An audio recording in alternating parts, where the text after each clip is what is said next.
Oke, Bapak, Ibu, dan sahabat Dharma,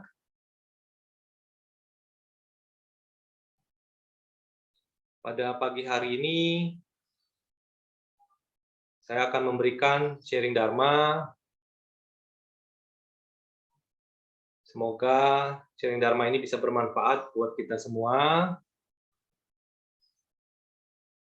Adapun topik yang saya akan bawakan adalah mengenai kemurnian batin.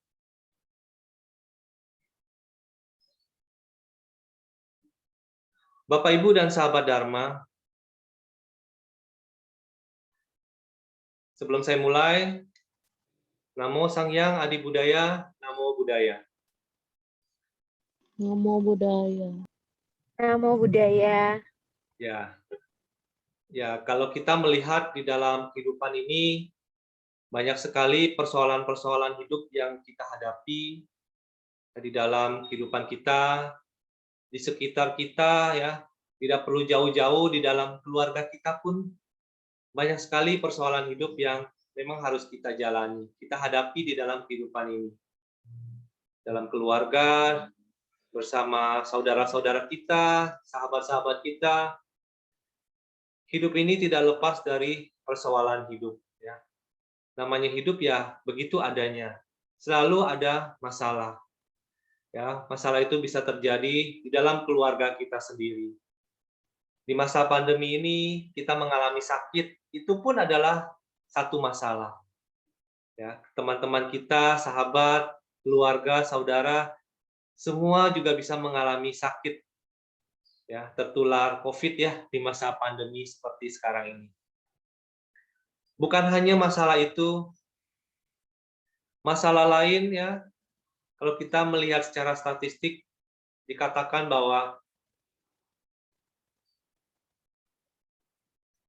banyak orang memiliki masalah. Ya. Kalau di sini adalah masalah tidur ya.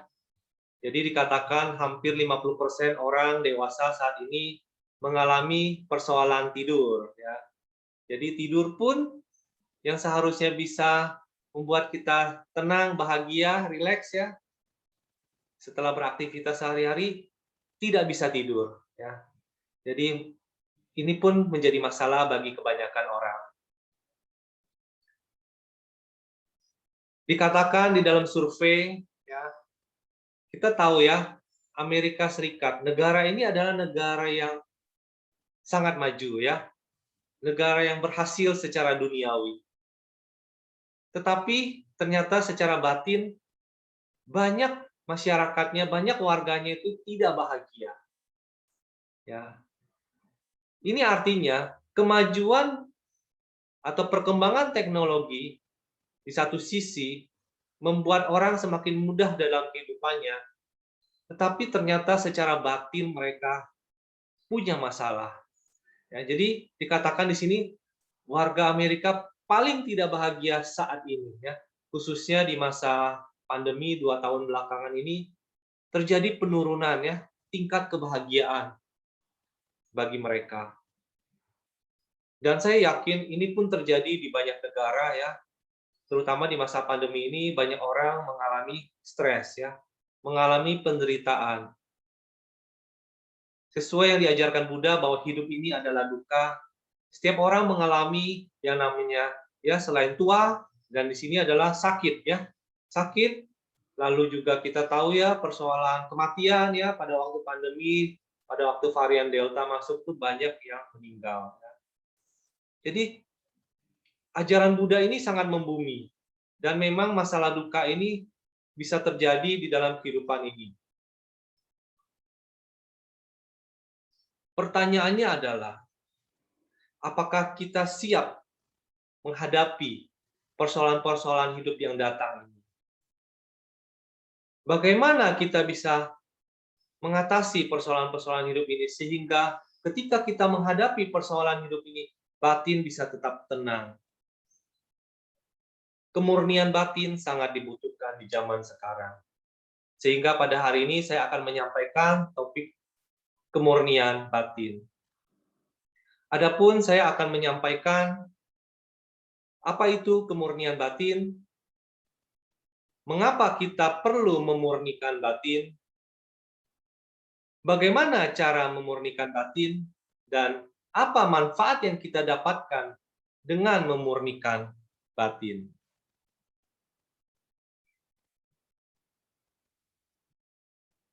Kita mulai dulu dengan apa itu kemurnian batin.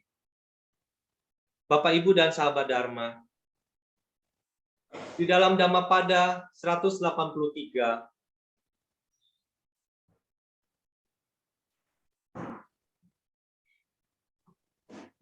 dikatakan bahwa tidak melakukan segala bentuk kejahatan, senantiasa mengembangkan kebajikan, dan membersihkan batin. Inilah ajaran para Buddha. Ya, kita perlu membersihkan batin kita ya, menyucikan pikiran hati kita, karena inilah inti ajaran para Buddha. Dan pada hari ini kita berbicara mengenai kemurnian batin, membersihkan batin ini. Kita lihat di sini ya, ada gambar teratai putih ya. Maaf ya, teratai berwarna apa ini? Berwarna ungu ya. Ada keputihan sedikit ya. Nah, kita lihat teratai ini meskipun dia hidup di kolam yang kotor ya, penuh dengan lumpur, tetapi dia tetap bisa bersih ya, bisa suci ya. Ini adalah analogi yang cocok di dalam kehidupan kita. Meskipun kita hidup di sekitar kita penuh dengan orang-orang yang kotor ya, yang penuh dengan perilaku yang tidak baik, perilaku yang tidak sesuai dengan dharma, terlebih juga mereka tidak melakukan kebajikan-kebajikan, meskipun sesungguhnya kebajikan ini sangat bermanfaat bagi mereka untuk kehidupan mereka selanjutnya. Apalagi membersihkan batin. Mereka tidak punya waktu ya, tetapi mereka bisa melakukan banyak kegiatan-kegiatan duniawi ya, dan melupakan sisi spiritual mereka. Kemurnian batin ini sesungguhnya sangat penting bagi kita. Mengapa demikian? Karena batin yang bersih adalah batin yang bebas dari noda-noda batin, bebas dari sampah-sampah yang menyebabkan kita hidup di dalam penderitaan.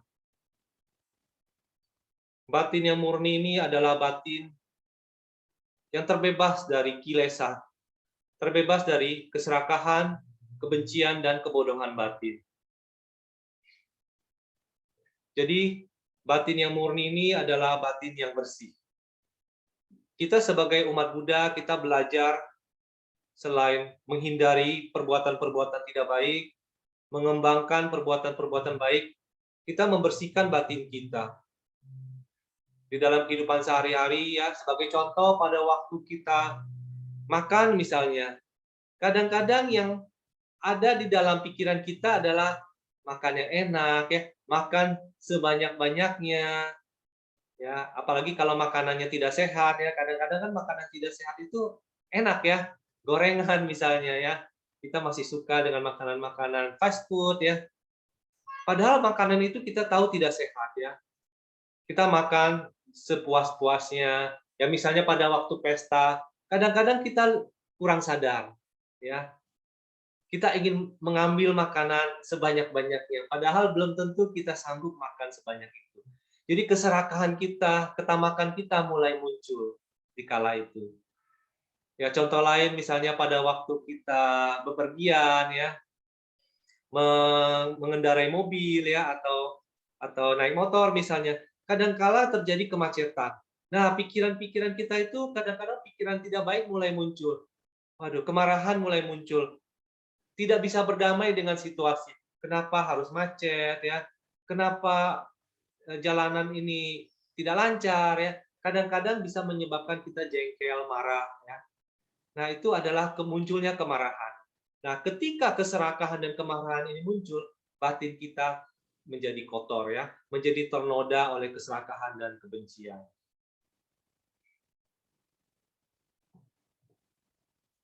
Ya, selanjutnya Bapak Ibu dan sahabat Dharma, setelah mengetahui apa itu kemurnian batin ya, apa itu batin yang bersih, pertanyaannya adalah Mengapa kita perlu memurnikan batin ini? Mengapa memurnikan batin ini menjadi hal yang sangat penting? Kalau tidak penting, untuk apa kita lakukan? Untuk apa kita murnikan batin ini? Untuk apa kita menjaga pikiran ini? Di dalam Samyutta Nikaya dikatakan bahwa karena tidak melihat sebagaimana adanya 4 kebenaran mulia, kita telah mengembara dalam perjalanan panjang, dalam berbagai jenis kelahiran. Bapak, Ibu, dan sahabat Dharma, inilah yang menyebabkan kita perlu memurnikan batin ini. Kalau kita percaya adanya kelahiran kembali yang berulang-ulang, kita telah melewati berbagai kehidupan, kelahiran, kematian yang berulang-ulang, sampai kita saat ini terlahir di dunia ini. Kita telah mengembara melalui perjalanan yang sangat panjang. Di berbagai kelahiran kita telah melakukan satu perbuatan, baik atau buruk, kita telah lakukan. Dan perbuatan-perbuatan ini, sebab-sebab yang kita lakukan ini, berakibat di kehidupan selanjutnya. Sehingga jadilah kita saat ini dalam kondisi yang seperti ini. Bagaimana kita bisa terlahir dalam keluarga yang sekarang, bagaimana kehidupan kita saat ini, apakah sukses, apakah bahagia, ya, apakah lebih banyak dukanya, bagaimana kehidupan kita saat ini, itulah hasil dari perbuatan kita di masa lampau. Tetapi Bapak, Ibu, dan sahabat Dharma, selama kita belum bertekad untuk membersihkan batin ini, memurnikan batin ini, maka kita akan terus mengalami kelahiran kematian yang berulang-ulang. Dan kita mungkin tidak menyadari hal ini. Sehingga kita terus menjalani kehidupan yang berulang-ulang. Karena kita tidak melihat sebagaimana adanya 4 kebenaran mulia. Ya, kebenaran mulia yang pertama adalah tentang duka. Bahwa hidup ini sesungguhnya adalah penuh dengan penderitaan, penuh dengan duka. Kita mengalami kelahiran, kita bisa mengalami tua, sakit, dan kematian. Itu adalah duka yang pasti kita alami di dalam kehidupan ini. Ya, terlebih saat ini di masa pandemi banyak orang mengalami sakit. Itu pun adalah duka. Ketika kita tidak mendapatkan apa yang kita inginkan, yang kita harapkan, kita cita-citakan, itu pun adalah duka. Ketika mata kita ingin menikmati pemandangan yang indah, ingin jalan-jalan misalnya ke satu tempat yang indah, satu tempat yang menarik, tetapi kita tidak bisa lakukan di masa pandemi ini, lalu kita menderita. Itu adalah duka. Ketika kita ingin menikmati mendengar suara-suara yang indah, tetapi yang ada adalah suara-suara yang tidak menyenangkan, ya, cacian, makian, hinaan terhadap kita. Batin kita gelisah, batin kita tidak senang, tidak suka. Itu pun adalah duka buat kita. Bagi kita yang masih berlatih, ya, kadangkala kita menghadapi kehidupan ini, situasi hidup ini yang penuh dengan hal-hal yang tidak menyenangkan. Kita mengalami duka. Kadang-kadang kemarahan pun bisa muncul karena kita masih dalam latihan, ya, kesadaran kita masih kurang sehingga kita bisa mengalami duka menghadapi situasi di dunia ini. Dalam kehidupan kita sehari-hari, dalam bekerja, ya, dalam aktivitas organisasi misalnya, dalam keluarga kita sekalipun, ya, anak kita rewel misalnya, ya, mungkin orang tua kita atau siapapun dalam kehidupan ini, kadangkala kita bisa menjadi jengkel, marah, ya. Ketika kesadaran kita kurang, batin kita ternoda, batin kita menjadi kotor, ya, dikotori oleh keserakahan, kemarahan, ya, dan terlebih adalah karena kebodohan batin kita sendiri, sehingga batin kita dipenuhi setiap saat dengan kekotoran-kekotoran batin. Lalu kapan kita akan memurnikan batin ini jika kita tidak berlatih? Kita tidak belajar Dharma dan kita tidak berusaha mempraktekkan Dharma ini. Maka kita akan terus terlahir di dalam kehidupan yang panjang ini.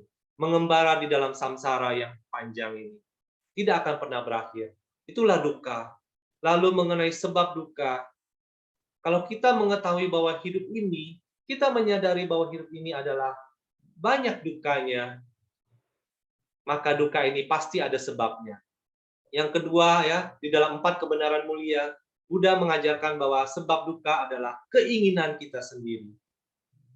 Karena kita punya keinginan-keinginan ya, yang tidak dapat dicapai, keinginan-keinginan yang tidak dapat dipenuhi ya, impian-impian kita yang tidak terrealisasi, itu menyebabkan kita menjadi duka. Itulah sebab dari duka, karena adanya keinginan-keinginan dan kita tidak bisa mengatasi keinginan-keinginan itu. Kita ingin keinginan-keinginan, impian-impian itu bisa dicapai. Padahal di dalam kehidupan ini adalah anicca ya, tidak kekal, selalu berubah. Tidak semua keinginan-keinginan itu bisa dapat dicapai. Tidak semua impian-impian itu pasti terrealisasi. Dengan bisa menerima, menyadari bahwa hidup ini memang demikian adanya, kita bisa menerima duka. Dan ketika kita bisa menerima duka, maka hidup lebih bahagia. Karena kita terbebas dari keinginan untuk memiliki. Selanjutnya, Bapak, Ibu, dan sahabat Dharma, jika kita sudah mengetahui bahwa batin ini perlu dimurnikan, mengapa batin ini perlu dimurnikan? Jika kita sudah menyadari bahwa batin ini perlu dimurnikan karena kita telah mengalami kelahiran yang berulang-ulang, sehingga kita perlu menyelesaikan kehidupan ini, mencapai nirwana. Tetapi pertanyaannya adalah, bagaimana kita mulai memurnikan batin ini? Di dalam Dhammapada 285 dikatakan bahwa, seperti mencabut setangkai bunga lili, hendaknya seseorang mencabut kemelekatan di dalam dirinya. Berjuang, ya, berjuang di jalan menuju nirwana, seperti yang telah diajarkan Sang Buddha. Jadi ini adalah kuncinya, ini adalah kuncinya. Bahwa kita, setiap diri kita ya, di dalam diri kita ini ada kemelekatan ya. Ketika kita memiliki keinginan ya, dan keinginan itu terpenuhi, lalu kita ingin keinginan itu terulang kembali. Misalnya ya, kita pernah makan sesuatu yang enak ya, kita terikat ya. Di kemudian hari kita memimpikan ya, ingin makan yang enak lagi, makanan yang kita sukai. Tetapi ternyata misalnya yang dagang jualannya itu tutup misalnya ya, sehingga kita tidak bisa mendapatkan makanan yang kita inginkan. Kita menjadi menderita ya. Jadi karena kita melekat itu, kita menderita. Kita sebagai umat Buddha diajarkan untuk belajar melepas ya, melepaskan kemelekatan yang ada dalam diri kita. Dan kita praktekkan ini di dalam kehidupan kita sehari-hari. Ya, jadi setelah kita mengetahui secara teori, kita belajar Dharma, kita mengetahui Dharma, kita praktekkan di dalam kehidupan kita sehari-hari. Pada waktu berhadapan dengan kehidupan yang penuh dengan duka tadi, ya, kita menyadari bahwa hidup adalah anicca, tidak kekal, selalu berubah, maka kita harus belajar menerima perubahan. Menyadari bahwa duka itu memang ada. Menyadari bahwa semua keinginan-keinginan kita tidak selalu harus dipenuhi. Jadi kita bisa menerima duka itu, baru bahagia bisa terjadi di dalam kehidupan kita. Kita berjuang di dalam jalan menuju nirwana. Demikian cara kita memurnikan batin ini, sehingga batin ini bisa terbebas dari keserakahan, kebencian atau kemarahan, dan terlebih adalah kebodohan batin kita. Ya, kebodohan batin ini apa maksudnya? Kita mengetahui bahwa sesuatu itu baik, ya, sesuatu itu pantas dilakukan, tetapi kita tidak melakukannya. Ya, baik dalam berdana, menjalankan Pancasila Buddhis, bermeditasi, kita tahu semua itu adalah perbuatan baik. Tetapi kadangkala kita tidak melakukannya ya, karena pikiran-pikiran kita, ya nanti aja misalnya, ya nanti aja, atau mungkin ya karena kita tidak menyadarinya bahwa itu sangat berharga buat kita lakukan, sehingga kita tidak lakukan.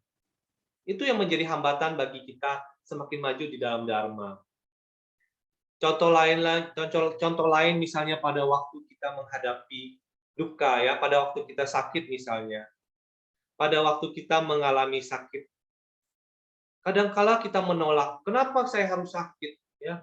Banyak orang bahkan ingin bagaimana caranya supaya tidak tertular virus ya. pada di masa pandemi ini, ada beberapa orang bertanya kepada saya tidak ingin tertular virus ini. Bagaimana caranya? Ya, ada lagi yang sudah berusaha menghindari tidak tertular virus ini ya, tetapi tetap terkena virus ini, tertular dan dia tidak bisa menerima kenyataan bahwa dia mengalami sakit. Dia menderita, ya, sangat menderita. Andaikan orang-orang ini bisa menerima bahwa sakit adalah bagian dari kehidupan dan dia bisa menerima duka ini, tentu dia akan lebih bahagia, ya, akan lebih bahagia. Kenapa saya katakan lebih bahagia? Karena kebahagiaan total itu baru bisa kita dapatkan, ya. Kebahagiaan sejati itu baru bisa kita dapatkan ketika kita mencapai nirwana. Dan kita semua yang masih berlatih, yang bisa kita upayakan adalah hidup kita supaya lebih bahagia. Ya, bahagia dari waktu ke waktu. Itu yang kita harapkan dari hasil latihan kita di dalam kehidupan kita sehari-hari. Kita belajar melepas, ya, melepaskan kemelekatan, melepaskan kepemilikan kita, ya, belajar pengendalian diri, belajar menerima keadaan kenyataan hidup, ya. Pada waktu kita berdana, kita belajar melepaskan kepemilikan kita, belajar melepaskan apa yang kita miliki, kita mau berbagi, ya, kita mau berderma, berdana dari yang kita miliki. Pada waktu kita praktek Pancasila Buddhis misalnya, kita belajar melepaskan keinginan kita, ya, belajar melepaskan, kita belajar mengendalikan diri. Ya, kita lihat Pancasila Buddhis ya, isinya kan semua pengendalian diri, tidak melakukan pembunuhan makhluk hidup, ya, seperti dicontohkan Bante minggu lalu ya, dalam di sana saya dengar Bante mencontohkan nyamuk misalnya ya, serangga-serangga yang mengganggu kita. Kita kan sulit ya kadang-kadang ya, serangga, nyamuk atau yang mengganggu kita, kita rasanya ingin membunuh. Tetapi Bante mengajarkan bagaimana kita belajar mengendalikan diri kita ya, menerima keadaan, kita menyadari bahwa ada hukum karma sebab akibat yang bekerja, sehingga kita bisa menerima keadaan dan tidak melanggar sila pertama. Begitu juga yang kedua adalah menghindari pencurian ya. Kita belajar tidak mengambil barang yang bukan milik kita, termasuk korupsi ya. Mengambil apa yang bukan hak kita. Itu adalah hal yang tidak baik yang harus kita lakukan, yang harus kita hindari di dalam kehidupan. Lalu tidak melakukan perjinahan ya, perbuatan asusila, kita bisa setia terhadap pasangan kita, supaya kehidupan kita, keluarga kita bisa harmonis. Lalu tidak melakukan perbuatan, ucapan yang tidak benar ya. Kita menjaga ucapan kita, ya, berusaha hidup jujur. Itu pun adalah praktek pengendalian diri ya. Kadangkala ya misalnya ibu-ibu senang kali bergosip misalnya ya, senang kali berbicara sesuatu yang apa ya, yang tidak penting misalnya ya. Bicara yang tidak bermanfaat. Nah, itu pun supaya bisa tidak melakukan ya, tidak mengucapkan ucapan tersebut kan perlu pengendalian diri ya. Jadi ini adalah praktek pengendalian diri. Dan kelima adalah tidak minum minuman keras ya, mengkonsumsi obat-obat terlarang. Ya banyak orang kadang-kadang menderita stres, panik, apa misalnya sangat ya pikirannya galau ya. Kadang-kadang larinya malah ke sana ya, konsumsi narkotik ya. Mereka berpikir bisa memperoleh kebahagiaan dari sana ya. Nah, ini kan sebagai umat Buddha kita juga harus mampu mengendalikan diri kita terhadap hal-hal yang demikian yang bisa menyebabkan ketagihan dan lemahnya kesadaran kita. Ini adalah praktek dari Pancasila Buddhis di dalam kehidupan kita sehari-hari. Demikian juga pada waktu meditasi. Banyak gangguan, ya. Secara fisik kita merasa tidak nyaman, ya. Kesemutan, badan sakit semua. Nah, itu sesungguhnya adalah duka, ya. Apakah kita mampu menghadapi duka ketika bermeditasi? Nah, ketika kita bisa menerima, ya, menyadari bahwa memang demikian proses yang harus kita lalui, kita bisa menerima duka di dalam kehidupan kita. Jadi meditasi pun sebenarnya adalah latihan kita supaya pada waktu berhadapan dengan situasi sehari-hari, kita tidak memunculkan ketidaksukaan. Kita bisa menyadari bahwa ketidaksukaan, ketidaknyamanan di dalam kehidupan sedang muncul, dan kita belajar mengendalikan diri. belajar menerima kenyataan, ya, sehingga hidup kita bisa lebih bahagia. Ya, dalam meditasi itu banyak sekali rintangannya, ya, tidak cuma secara fisik, tetapi secara batin juga, ya, terlebih secara batin, gangguan pikiran, ya, pikiran mulai melihat ke masa lalu, mengingat sesuatu yang sudah berlalu, menyesali kejadian-kejadian yang pernah terjadi di masa lalu, atau sebaliknya, pikiran ke masa depan, ya, punya rencana-rencana, punya impian-impian, keinginan-keinginan, hayalan, imajinasi, apapun itu bentuknya. Pikiran ke masa depan, ya, rencana-rencana yang ingin dilakukan, ide-ide yang ingin dikembangkan, itu bisa menjadi hambatan pada waktu kita meditasi. Ya, padahal dalam meditasi kita perlu fokus hanya kepada satu objek, misalnya nafas. Konsentrasi ke sana, tapi pikiran mulai mengembara. Nah, itu adalah juga hambatan di dalam meditasi yang perlu kita latih, kita praktekkan di dalam kehidupan sehari-hari, sehingga pada satu waktu batin kita mulai berkembang, ya, dana kita, ya, secara dana kita berkembang semakin sempurna, bisa melepaskan, bisa tidak terlalu melekat, ya, secara sila kita mulai sempurna, bisa mengendalikan diri, apalagi bisa 8 sila, ya, itu lebih baik lagi. Lalu dalam meditasi pun kita bisa mengatasi rintangan-rintangan di dalam meditasi. Barulah batin kita bisa semakin berkembang. Ya, itulah kita tujuannya untuk menghapus noda-noda batin, sampah-sampah batin yang ada di dalam diri kita, perlahan demi perlahan, setahap demi setahap di dalam kehidupan kita. Kita berjuang di jalan menuju nirwana, tujuan akhir umat Buddha. Selanjutnya, setelah kita mengetahui bagaimana caranya memurnikan batin ini, tentu saja dengan praktek, ya, dalam kehidupan kita sehari-hari. Apa manfaatnya? Ini yang terpenting, ya. Apa manfaat kita memurnikan batin ini? Dikatakan di dalam Digha Nikaya, dengan memberi maka tumbuh jasa baji. Ya, inilah tujuan kita memberi, berderma atau berdana. Kita mengumpulkan jasa-jasa baji, ya. Kita mengumpulkan parami-parami kebajikan, supaya kemudian hari kita bisa sukses dan bahagia. Lalu dengan pengendalian diri, maka kebencian diakhiri. Ya, dengan mempraktekkan Pancasila Buddhis misalnya, sila pertama tidak membunuh, ya, itu adalah menghindari, ya, mengakhiri kebencian, kemarahan kita terhadap makhluk yang ingin kita bunuh. Ya, ini adalah praktek pengendalian diri. Ya, praktek sila kedua tidak mengambil apa yang tidak diberikan, tidak melakukan perbuatan asusila atau berzina. Ini adalah pengendalian diri, ya. Ketika godaan-godaan kehidupan datang, ya, kita bisa mengendalikan diri, ya, sehingga keluarga kita bisa tetap harmonis. Lalu dengan terampil maka hal-hal jahat ditinggalkan. Ya, ini keterampilan ini adalah maksudnya terampil di dalam kebajikan, ya. Misalnya di dalam meditasi kita mulai terlatih terampil untuk mengatasi rintangan-rintangan yang ada di dalam meditasi. Dengan demikian kita terampil untuk menghindari hal-hal jahat yang mungkin kita lakukan ketika kita tidak sadar, ya. Lalu dengan mengatasi keserakahan, kebencian dan kebodohan, maka nirwana tercapai. Nah, inilah poinnya, ya.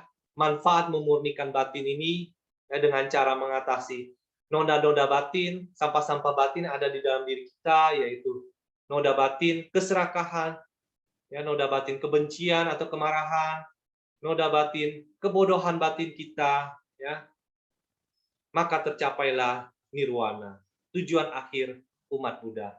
Itulah manfaat yang bisa kita dapatkan dengan memurnikan batin ini. Bapak, Ibu, sahabat Dharma, dengan menyadari bahwa memurnikan batin ini menjadi hal yang sangat penting bagi kita umat Buddha, setelah kita menghindari hal-hal yang jahat, setelah kita melakukan perbuatan-perbuatan yang baik, lalu kita memurnikan batin kita, membersihkan hati dan pikiran kita dari sampah-sampah batin, dari noda-noda batin, keserakahan, kebencian, dan kebodohan. Menyadari hal ini sangat penting bagi kita, ya, di dalam perjalanan yang panjang melewati satu kehidupan ke kehidupan yang lain. Dan kita menyadari bahwa kita harus mengakhiri siklus samsara ini. Maka marilah kita mempraktekkan memurnikan batin ini, mulai berlatih setiap hari memurnikan batin ini demi tujuan kebahagiaan kita di kemudian hari, tujuan akhir umat Buddha yaitu nirwana. Demikian Bapak Ibu dan sahabat Dharma, itulah yang dapat saya sampaikan pada pagi hari ini, pada hari ini. Semoga bisa bermanfaat bagi Bapak Ibu dan sahabat Dharma yang mengikuti di online saat ini. Selanjutnya kita melakukan kebajikan dengan aspirasi dan pelimpahan jasa. Setelah kita melakukan kebajikan pada hari ini, mengikuti puja bakti meskipun secara online pada pagi hari ini, itu pun adalah kebajikan yang kita lakukan. Kita melakukan aspirasi dan pelimpahan jasa. Dengan kebajikan ini, semoga mengkondisikan kesejahteraan dan kebahagiaan bagi kita semua. Semoga jasa kebajikan ini berlimpah kepada kedua orang tua, guru, keluarga, sanak saudara, sahabat, para mendiang, para dewa, buta, dan semua makhluk. Semoga semua makhluk berbahagia. Sadu, sadu, sadu.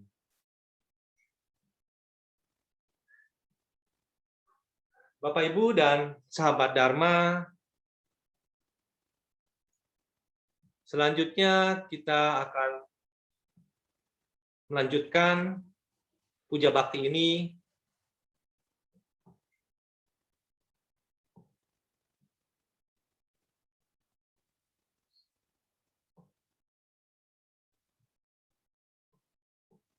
Ya, selanjutnya adalah dana paramita.